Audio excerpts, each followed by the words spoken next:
Audio book by Shaon. আজকে আপনাদের পড়ে শোনাব সৈয়দ আতিকুল্লাহ রচিত বুধবার রাতে। এটি একটি ছোট গল্প, আশা করি আপনাদের ভালো লাগবে। যারা এখনও চ্যানেলটি সাবস্ক্রাইব করেননি, অনুরোধ থাকবে চ্যানেলটি সাবস্ক্রাইব করে বেল আইকনটি অন করে দিবেন। গল্প পাঠে আমি মোহাম্মদ মেহেদী হাসান।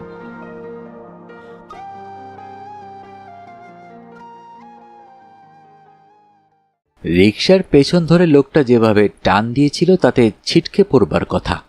রিকশাওয়ালাও বেকুব, আমিও বেকুব। তখন পর্যন্ত লোকটির চেহারা দেখিনি।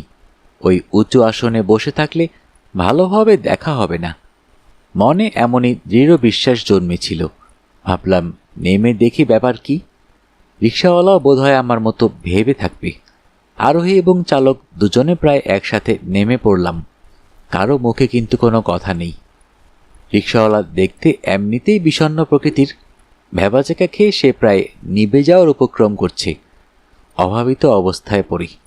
আমরা দুজন মনের দিক থেকে খুব কাছাকাছি হয়ে আছি, অন্তত কিছুক্ষণ ধরে তাই মনে হচ্ছিল। রিকশাওয়ালার করুণ মুখ দেখে আমার মন খচখচ করছিল। ওকে একটু অভয় দেবার উদ্দেশ্যে বেশ দৃঢ়তার সাথে হাসলাম। শব্দ করে নয়, কেননা আমার ভিতরে উৎকণ্ঠা আছে। নামবার সাথে সাথে যে লোকটি রিকশা টেনেছিল সে একেবারে মুখোমুখি দাঁড়িয়ে আমাকে আগাগোড়া দেখল বারবার। টান দেবার ধরন দেখে বুঝেছিলাম লোকটির স্বভাবে দৃঢ়তার চেয়ে উগ্রতা বেশি। চেহারা দেখে নিশ্চিন্ত হলাম আমার অনুমান মিথ্যা নয়। লোকটি বিশেষভাবে কি চায় জানি নে, তবে এইটুকু বুঝতে পারছি দাবি আদায় করার চেয়ে উল্টে পাল্টে দেখার দিকে লোকটির ঝোঁক প্রবল। আর সে কি চেহারা! আমি অন্য চিন্তায় তন্ময় ছিলাম বলে ওকে দেখে ভয়ে চিৎকার করে উঠিনি। শরীরে মনে এত অবসাদগ্রস্ত ছিলাম যে শুরু থেকে অনেকটা সময় পর্যন্ত বিস্ময় ছাড়া অন্য কোনো ভাব মনে আসেনি। অনুচ্চ স্বরে জিজ্ঞাসা করলাম, কি চাও? লোকটি কোনো কথা বলছে না। রাস্তাঘাটে এসব উন্মাদদের স্বাধীনভাবে চলাফেরা করতে প্রায় দেখি। দেখতে দেখতে উৎসাহ কমে গেছে। কোনো বিষয়ে অভ্যস্ত হয়ে পড়লে যা হয়। তাছাড়া দেখেছি পাগলরা অনেকটা সুস্থদের মতো পুনরুক্তিতে ভরা। সে কারণে আমার কৌতূহল নেই ওদের সম্পর্কে। লোকটিকে আবার জিজ্ঞাসা করলাম, কি চাও বলো না? পয়সা? লোকটি সজোরে আমার গালে এক চর বসিয়ে দিল। দাঁতে দাঁত ঘষে বলল, হ্যাঁ পয়সা। পয়সা চিনেছিস খুব? খেয়াল করিনি আশেপাশে দু চারজন লোক এসে মজা দেখাবার ফিকিরে দাঁড়িয়ে আছে। তাদের নিশ্চিত ভাব দেখে বুঝলাম এই পাগলটিকে তারা ভালোভাবে চেনে, হয়তো সারাক্ষণ তাদের ভেতরেই আছে। কাজেই গা সহা। আমাকে চর মারবার সাথে সাথে তারা সশব্দে হেসে ওঠে। আমি কিছু বুঝতে পারছি না বলেই তখন পর্যন্ত অপমানিত বোধ করিনি। স্বল্প সংখ্যক দর্শক। আমার চর খাওয়াতে তাদের এত আনন্দিত হবার কি আছে ভেবে পাচ্ছিলাম না। অপ্রস্তুত লাগছিল। সে কারণে একটু রুষ্ট স্বরে লোকগুলোকে বললাম, হাসছ যে বড়। একথা বলাতে কোনো লাভ হলো না। লোকগুলো আরও বেশি করে হাসতে থাকে। আশ্চর্য, সত্যি তারা আমার সাথে এই পাগলের ভয়ানক সম্পর্কটা উপভোগ করছে। গ্লানিবোধে আমার মাথা হেট হয়ে আসে। লোকগুলোর দিকে আর তাকাতে সাহস হয় না। রিকশাওয়ালা আবার আমার পড়শিও। এক পাড়াতে থাকি আমরা। ওর দিকে তাকিয়ে দেখলাম বেচারা ভয়ে জড়সড় হয়ে একটু দূরে দাঁড়িয়ে আরও কত কি যে অনিশ্চিত বিপদের আশঙ্কা করছে। ওকে সাহস দেওয়া দরকার, না হলে এক্ষুনি হয়তো রিকশা এবং আমাকে ছেড়ে পালাবে। বললাম, ডরাস নে কালু। কালো কিছু বলল না। দর্শকদের ভেতরে মধ্যবয়সী একজন লোক ফিক করে হেসে ফেলল আমার কথা শুনে। টিটকিরি দিয়ে খুব নিরপেক্ষ ভঙ্গিতে পাশের লোকটিকে উদ্দেশ্য করে বলল, চাচা আপন প্রাণ বাঁচা। বুঝলাম যার হাতে পড়েছি সে উন্মাদ হলেও সহজ ব্যক্তি নয়। একটু একটু করে ভয় করছিল। বুকের ভেতর দুবদাব শব্দ হচ্ছে। বাইরে তখন পর্যন্ত ভেঙে পড়ার আগে নকল বীরদের মতো একটা তাচ্ছিল্য ভাব টিকিয়ে রাখা গেছে। তার জন্য চেষ্টা করতে হয়েছে বিস্তর। জমের মতো দেখতে পাগলটা আমার চারদিকে অবিরাম পাক খাচ্ছে। অস্থিরতা ছড়াচ্ছে আর উচ্চস্বরে পাকিস্তানের প্রশংসা করছে। লোকগুলো একটু যেন ঝিমিয়ে পড়েছে, কিংবা যাকে বলা যায় হতাশ হয়ে পড়েছে। পাগলকে উস্কে দেবার জন্য এক ছোকরা মতন লোক বলল, ভদ্রলোক মানুষ, ছেড়ে দাও দরবেশ বাবা। যে ভঙ্গিতে কথাগুলো বলা হলো তাতে আমি একটু শঙ্কিত হয়ে উঠেছিলাম। বলার ধরন থেকে স্পষ্ট হয়ে উঠেছিল দরবেশ বাবার বিশেষ আক্রোশ আছে ভদ্রলোকদের ওপর। আশ্চর্য, এদিক থেকে ইতর মেয়েদের সাথে উন্মাদ জনের খুব মিল আছে। দরবেশ বাবা নিজ মূর্তি ধরল, সে দাঁতে দাঁত ঘষল, হাসল, বুক চাপড়ালো, শেষে বলল, শালা ফুরফুর করে হাওয়া খাও না। আমি উত্তর খুঁজে পাইনি। হঠাৎ ওসব হাওয়া বিলাসীদের কথা কেন? হ্যাঁ বললে বিপদ হতে পারে, না বললে নিরাপদ থাকবো কি না কে জানে। অতএব মুখ হয়ে রইলাম। কথায় বলে, পোবার শত্রু নেই, দেখা যাক।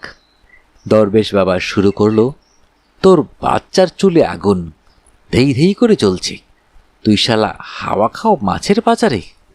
হাওয়া খাওয়ার জন্যে মাছের বাজার কোনো সঠিক জায়গা নয়, কাজেই হাওয়া বিলাসী নয়, বলা হচ্ছে কোনো দুর্বিনীত ও দায়িত্বজ্ঞানহীন লোকের কথা। লোকেরা হাততালি দিতে থাকে, আর সেই কি পৈচাসিক হাসি। এতক্ষণে অবস্থা সম্পর্কে ধারণা হয়। মাঝে মাঝে এই উন্মাদ লোকটি অনেক রাতে ঘরমুখো একজনকে ধরে আসর জমায়। লোকেরা হাসে, হাততালি দেয়। ভদ্রলোক হলে উন্মাদের সুবিধে, তার চালাদের জন্য। তাদের প্রতিভা সহজে বিকশিত হয়। আমাকে নিয়ে দরবেশ বাবার এই খেলা কখন শেষ হবে কে জানে। অধৈর্য লাগছে, আবার এত ক্লান্ত হয়ে আছি যে এই খেলায় অংশ নেবার মতো উৎসাহ নেই। কৌতূহল যা ছিল তারও কোনো চিহ্ন খুঁজে পাচ্ছি নে, বিশেষ করে চর খাবার পর থেকে। রিকশাওয়ালা দেখলাম ভিড়ের ভেতর বেশ ঢুকে গিয়ে নিজেকে একেবারে অচেনা করে তুলেছে। বেশ বুদ্ধিমান লোক, হাওয়া বুঝতে পারে। ঘড়ির দিকে তাকিয়ে দেখলাম রাত 1:30। পাগল লোকটি আমার চারদিকে ঘুরছে তো ঘুরছেই। এতক্ষণে বোধহয় ওর ভেতর নাচের আমেজ এসে গেছে। আর চোখে তাকিয়ে দেখি তার চেহারা আরও ভয়ঙ্কর হয়ে উঠেছে।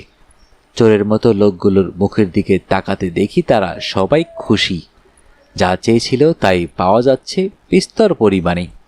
এর ভেতরে হঠাৎ নিজের 2 উরুতে জোর 2 চাপড় লাগিয়ে পাগলটি চিৎকার করে উঠল, ইয়া আলী! ভয়ে কাঠ হয়ে দাঁড়িয়ে থাকি। গলা শুকিয়ে যাচ্ছে, কিন্তু কাকে কি বলবো ভেবে কুলকিনারা করে উঠবার আগেই ভারী ওজনের আরেকটি চড় লাগলো আমার বাঁ কানের ওপর।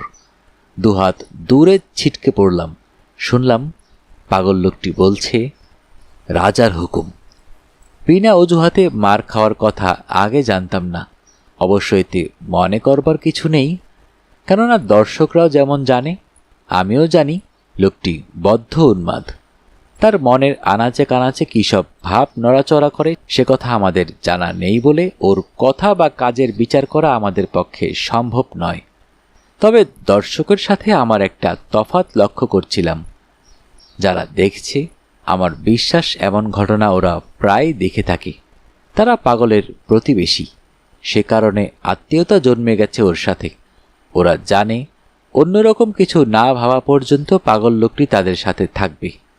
কাজেই তারা তাকে মেনে নিয়েছে। ওর ভেতর থেকে কথা উপভোগ করার মতো দিকগুলি তারা বেছে নিয়েছে। আর আমার বেলা, আমি এদের সকলের অচেনা, সেই অর্থে বিদেশি। কাজের জন্য এ বাজারের পথ দিয়ে যাই এবং এই গভীর রাতে পাগলের হাতে ক্রীড়নক। একান্ত অসহায় লোক যে অত্যাচারিত হচ্ছে। এ পাগলের সাথে আর হয়তো কোনোদিন দেখাও হবে না। গায়ের ধুলো ঝাড়তে ঝাড়তে এসব কথা মনে হচ্ছিল। কেন জানি না, হয়তো নিজের অসহায়তার জন্যই মন খুব ভারাক্রান্ত হয়ে উঠেছে। কোথাও কোনো জেদ নেই, প্রতিবাদ নেই। ক্ষমা করা কি সহজ এখন? সত্যি কথা বলতে কি, আমি পাগলকে ক্ষমা করতে প্রস্তুত হয়ে গাত্রোত্থান করলাম। এই নিষ্ঠুরতার পর লোকগুলো আরও ঘনীভূত হয়েছে, একে অন্যের আরও কাছাকাছি দাঁড়িয়েছে। হাসছে সবাই, তবে শব্দ করে নয় আর। উন্মাদ আমার ওপর ঝাঁপিয়ে পড়ল। পড়ে গিয়েছিলাম, ঝটকা দিয়ে উঠে দাঁড়ালাম। ঠিক করলাম এবারে আত্মরক্ষার চেষ্টা করব। যদিও মারপিট করার ইচ্ছা আমার নেই, তবে প্রয়োজন হলে করব। সেই আমার কাল হলো। পাগলটি অবিরাম কিল চর ঘুষি দিচ্ছে। আমি দু হাত দিয়ে যতটা সম্ভব নিজেকে বাঁচাবার চেষ্টা করছি। লোকেরা আবার হাততালি দিচ্ছে। এই পর্যায়ে একটা জিনিস মনে হচ্ছে, পাগল লোকটি বারবার চেষ্টা করছিল আমাকে ঠেলে ঠুলে দর্শকদের দলে ভিড়িয়ে দেবার জন্য। আমি বাধা দিলাম এবং যেখানে ছিলাম সেখানেই থাকবার চেষ্টা করলাম। এই জন্য যে পাগলামির দর্শক হতে আমি অনিচ্ছুক, ভাবতেও গা ঘিন ঘিন করে। পাগলটা দাঁতে দাঁত ঘষছিল। রাজার হুকুম। আমি কৌতূহলী হয়ে উঠি। বললাম, কোন রাজা?